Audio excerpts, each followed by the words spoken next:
Hello family, welcome to my channel, Just Bien-Aimé Languages and More.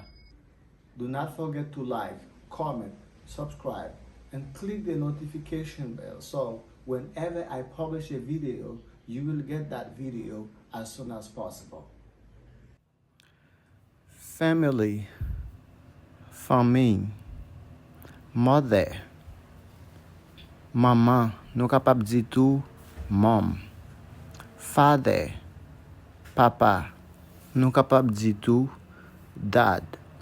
Gen lot jan ke nou kapap di yo tou, men sa yo se mwen ki plis komen pou nou kapap di yo. How is your mother?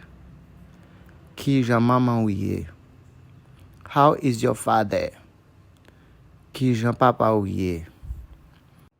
My mom is fine. Maman bien. Brother, frère, nan langaj fami